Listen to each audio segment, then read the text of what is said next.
jobs, good jobs, and sustainable economy and economic activity. So welcome to Ron Cole.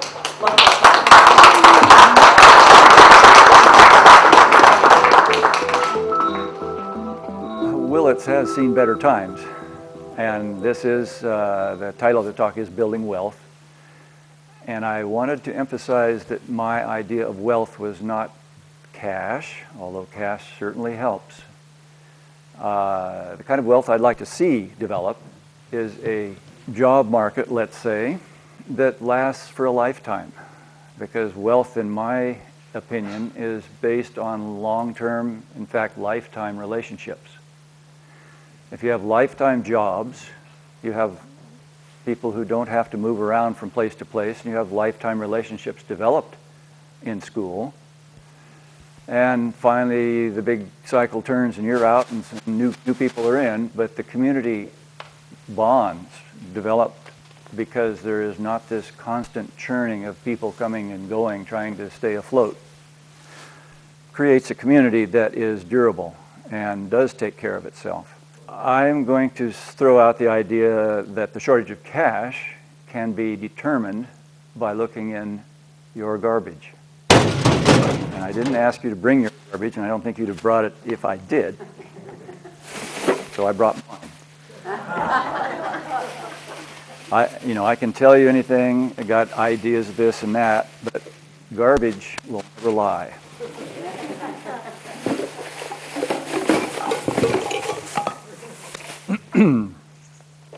And so this, yeah, that's right, it is trash, you're trash. So every day of my life, I have my favorite breakfast cereal. Ta-da. It's made in Willits. No, it's not. No, it's not. It's made in Blaine, Washington. Every week, I buy a tank load of gas, and that is not made in Willits. It's made in Richmond, California. Every now and then, I have some Maxwell House International coffee, and it looks like I didn't write down where it came from. It fell off. But I know that it's made in Ohio. Blueberries. How to try to boost my memory for this talk. Came from Chile. Milk, got to put that on my cereal. Comes from Santa Ana. Lompoc, California. Toilet paper comes from Arizona. And so on and down the line. Paring knife I needed came from China. Not one thing in my garbage came from Willits. And that I present to you is the cause of a shortage of cash in Willits and a shortage of jobs.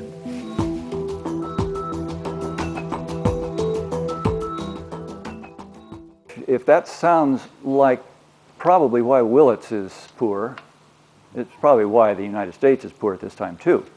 Because people who make a lot of things are not cash poor. I can point to you one country called China. So how are we going to make things in Willits? Produce more stuff locally. That's simple. Sounds simple. So how are we going to do that? We're going to have more stuff. And where does stuff come from? Stuff is food, fuel, and fiber. And it all comes from sunlight. Does Willits have sunlight? Has that diminished in the last 100,000 years? So we have the basics. The last 5 days. Yeah. Point taken. But sunlight, and which is free, and the rainwater, which is free, and the air, which is free, and the land, or the dirt, which used to be free, can all be combined through sunlight and photosynthesis into food. We all know what that is. Fuel, we know what that is. Could be logs, could be liquid, refined liquid fuel too. And of course fiber is kind of general, but it's a huge part of the needs that we have. Can it all be made in Willets? And of course, my contention is that yes, it can. Since sunlight turns into stuff, and stuff can be converted into cash, that's the cycle that we need to develop more of in this area. But it takes more than sunlight to make products, because there's a missing element. I said of sunlight and water and so forth. But it takes human ingenuity and human activity to manipulate that food, fuel, and fiber into things that are useful to us, like ice cream. Human labor is a very important part of the equation, but human labor alone doesn't get us any farther than subsistence. And what we're leaving out is something called capital. Capital is money. But the reason we need capital is because human beings aren't very efficient without some kind of tool. Could be hand tools, picks, shovels, saws. Could be power tools. Could be industrial tools as we work up the scale. Could be computer-controlled industrial tools. If you want wealth, you have to move beyond human labor. And human labor is just barely good enough for subsistence without tools. So tools are made out of a lot of sunlight. They're money intensive. They take a lot of sunlight to heat metal up to make them, for that matter. Tools are made out of sunlight too. So to make tools, which makes human beings very, very productive, you've got these very expensive things that you have to put in their hands. And so that usually requires saved up sunlight, capital. No problem there.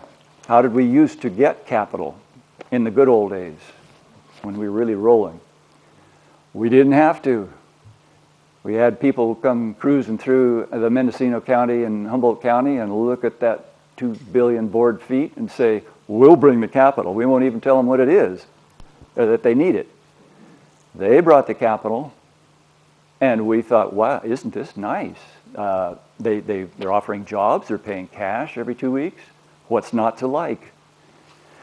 So because of that, we were lulled into a feeling of apathy, thinking that in the good times, Willets was a productive, sustainable economy. And then capital, of course, is private property. The owners of private property can do what they want with private property, and they removed it once the low-hanging fruit was taken, and they went somewhere else, and they did it again. That's what capital does. No blame there from me. So it left Willets without capital, with plenty of labor, plenty of resources, all that sunlight, rain, and so forth, but no capital. So in order to make Willets sustainable jobs, we're going to have to replace that capital. We're going to have to replace that capital.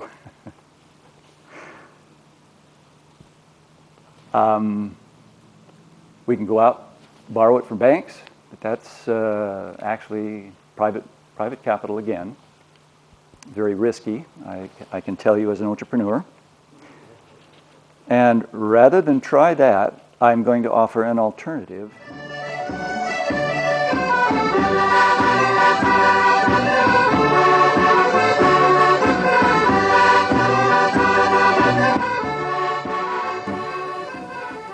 I'm just simply going to tell a story about another community that was the same size as Willets, who had their capital wiped out, or removed, because they came out on the wrong side of the Civil War in Spain.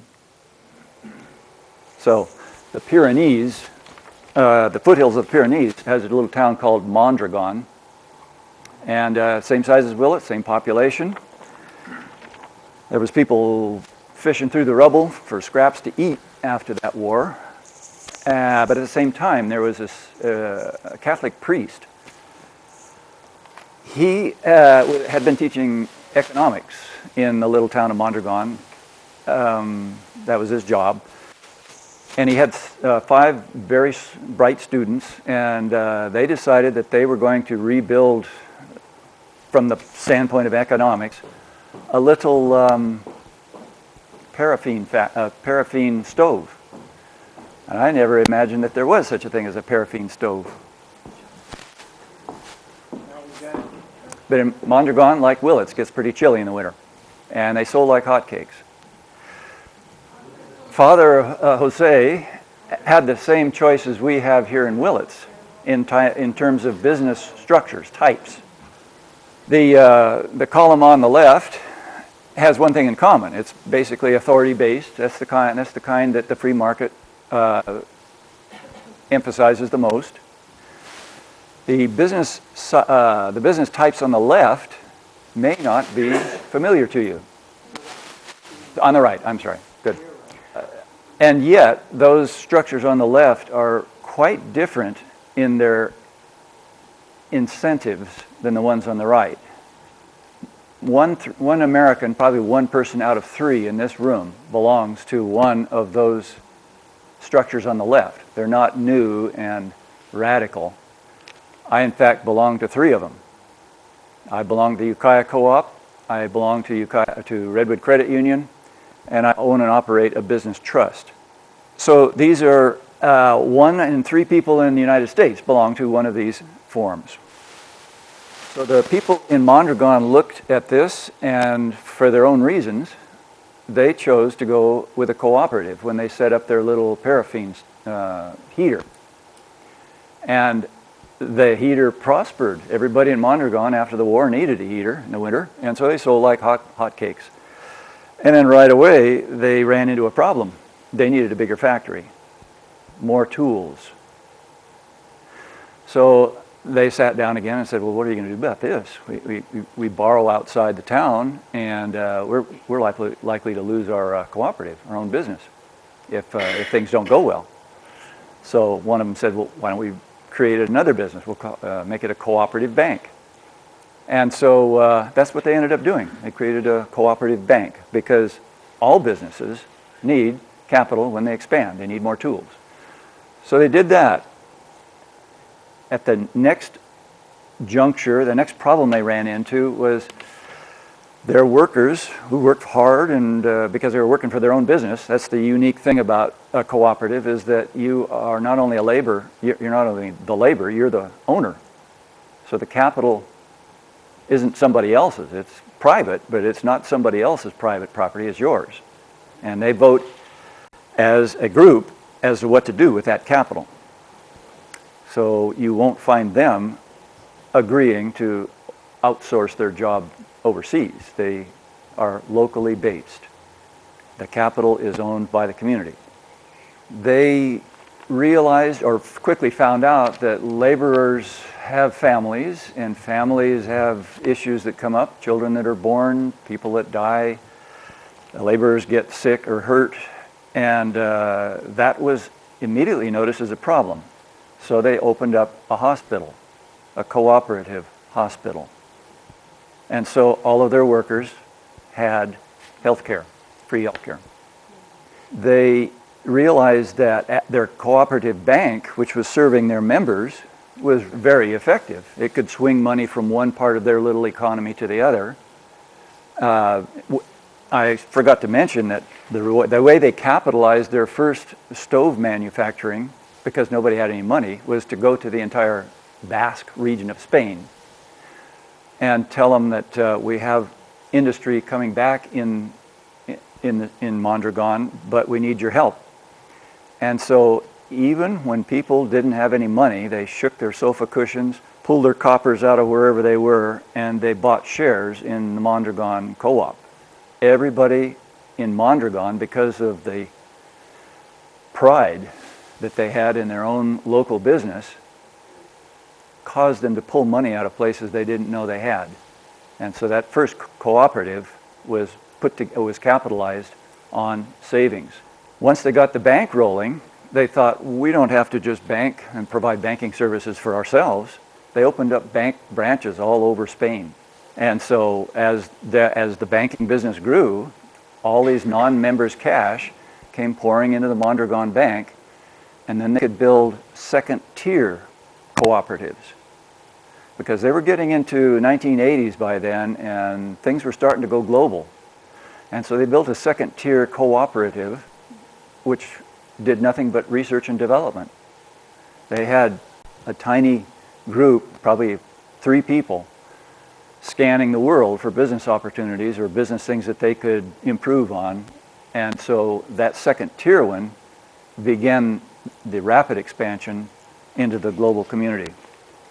These are all independent businesses, but they all link together because the big circle around the outside allows them all to, they own the big circle. The big circle comes together in a Congress, and they make decisions about where is the low-hanging fruit? Where's the next cooperative? What kind should it be to mesh well with the ones we've already got? And they make those decisions, and some of the responses are surprising. Cleveland, for instance, has taken the cooperative model and added to it, and their conclusion was that the thing that they should move to next was a laundry, of all things, because all the laundry, commercial laundry from that community was being outsourced.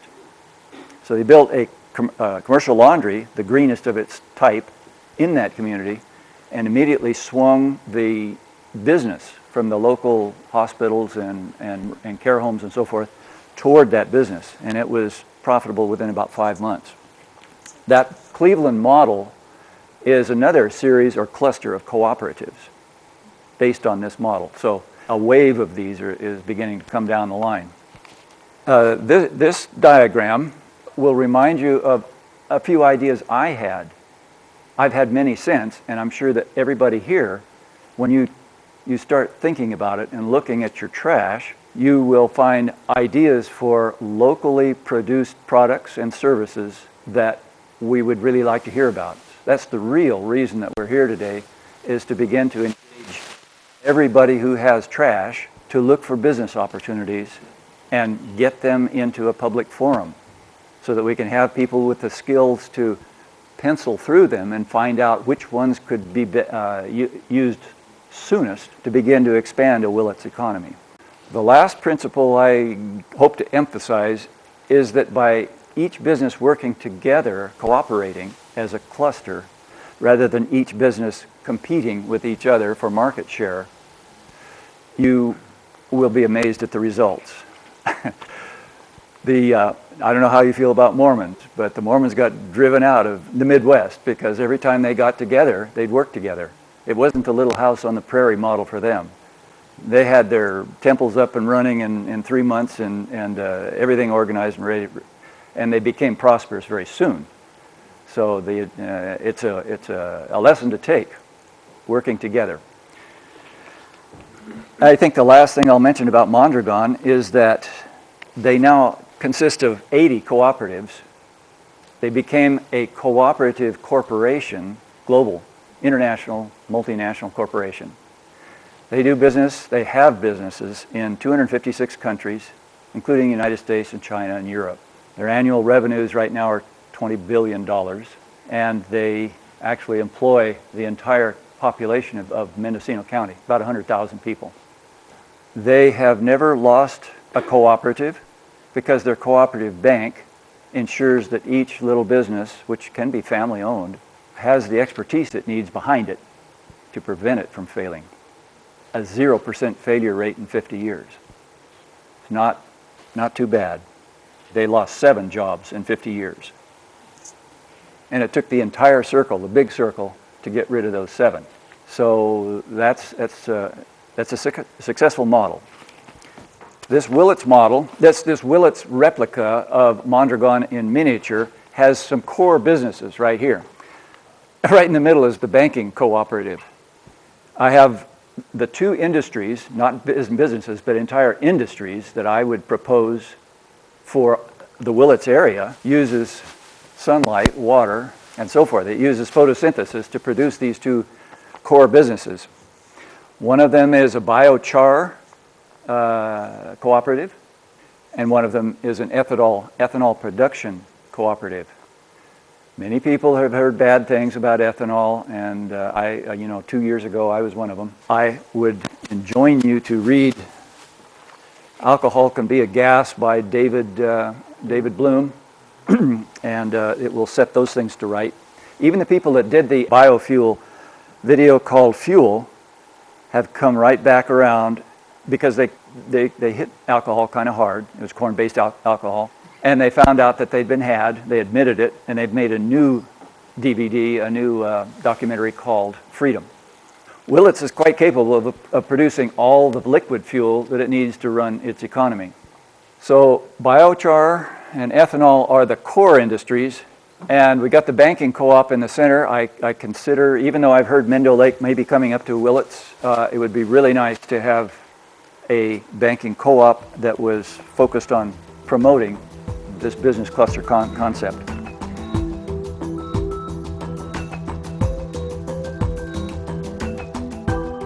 I cannot show you the report that I have here, which is from the Biomass Energy in the North Coast region, but it exists and it's available on the web, and there is a movement underway to catalog all that, tabulate it, figure out how much biomass there is in the 7 northern counties of California. And of course they want to turn that excess biomass into cash. And the current model is to send contractors into the forests of the northern counties, glean the excess biomass, put it on trucks, bring it to a facility, central facility. And of course everybody's going to want that place in their backyard. But there's a couple of problems. Number one, the timber companies would have to pay cash to get it out of the woods, and they've already penciled it out. It doesn't work. I mean, the profit's not there.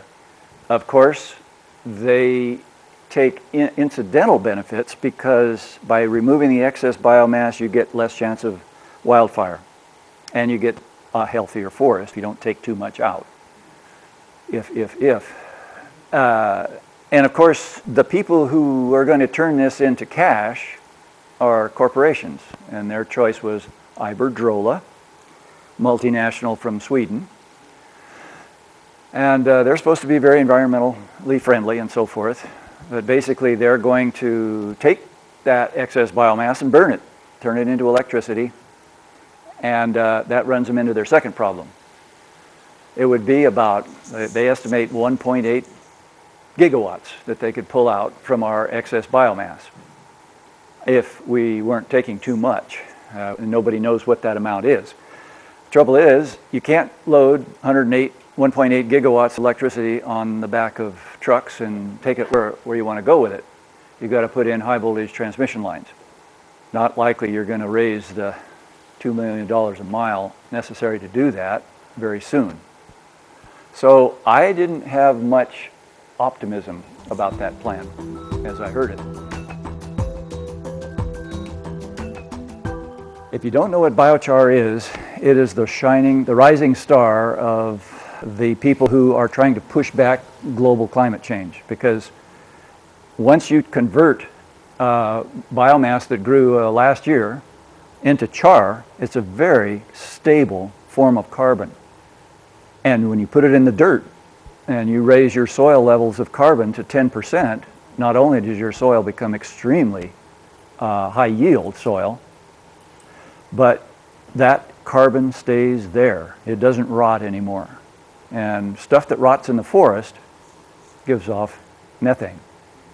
Methane is much worse than CO2 as a global warming gas. So I ran into a guy named Peter Hurst and his partner in New England Biochar, and they have a machine, which is an oven within an oven, that makes biochar. And I don't have time to go into what biochar is, but it's a good thing if you make it from the right stuff. So the oven inside is heated by the oven outside, which is the low quality wood.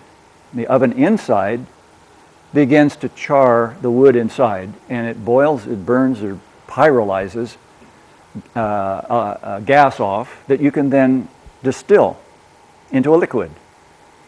So you got biochar as a first value-added product, you're still in the forest because these things can go on all the roads the access roads in the forest that are already there. Crews could go in there and stay there overnight, several nights, because you got hot water for showers and cooking, and you've even got electricity because the thing produces enough gas excess to run a gas generator. So a new crew can come in. This is a kind of a mom and pop thing where you've got a little crew, family, 5 people. It's labor intensive, it's young people's work, but that's what we have out of work up here is young people. The reason that I am attracted to cooperatives is because their focus is not bottom line. Their focus is on whatever the members focus on. And so you can be sure that the members are looking after their families. They want their job, they want a certain amount of pay, a reasonable amount of pay, and they can put it up or down anywhere they want. They have control. They are the owners of the capital, the owners of the company, and the directors. So this machine produces biochar, and in that liquid 3 fractions that comes out, you've got oil. I didn't know that a year ago. You've got an oil that floats on the top that is the same as heating oil. You can use it for fuel. You've got in the center fraction a liquid called wood vinegar, which has been used for hundreds, if not thousands of years as an agricultural amendment. It's got 200 different combinations of chemicals in there that plants like in small amounts. And then the last fraction is on the bottom, and that's wood tar. Nasty black stuff, but it's non-toxic. It's been used for thousands of years in Thailand as a wood preservative, non-toxic wood preservative. And they have trouble preserving wood in Thailand. And so Willits could create a small cooperative that just had a small lumber yard of preserved 2x4s, 4x4s, 6x6s, etc. Just kind of a skimmer's inventory of the stuff that we need to build houses and keep them from rotting away. So 4 value-added products from that one machine. That's takes capital to buy it. It's $45,000. Takes an army of those things to cover all of Mendocino County. Anyway, labor intensive, and labor is our friend, I think. I should hope. Capital is our friend too. Mondragon is extremely capital intensive. They want their labor force to be as efficient as it needs to be to compete out in the world market.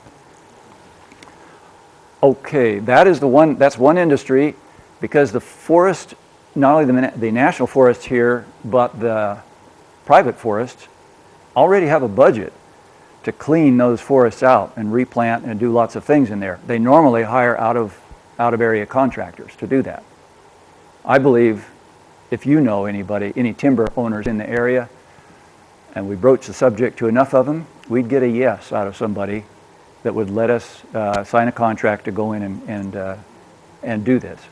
Now, nobody knows what the percentage of removal should be yet. And in all my figures we're going to leave 50% there. If we did that, this would produce 200 jobs easily.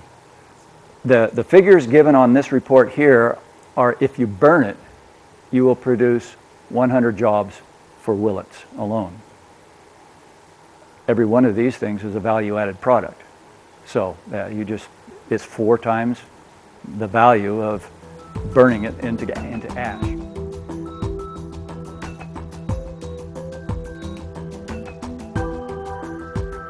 The second industry is, of course, my favorite, because I always wanted to find the lost city of the Incas or get somewhere first before anybody else. And it turns out that almost nobody in this country knows that the secret of this particular plant.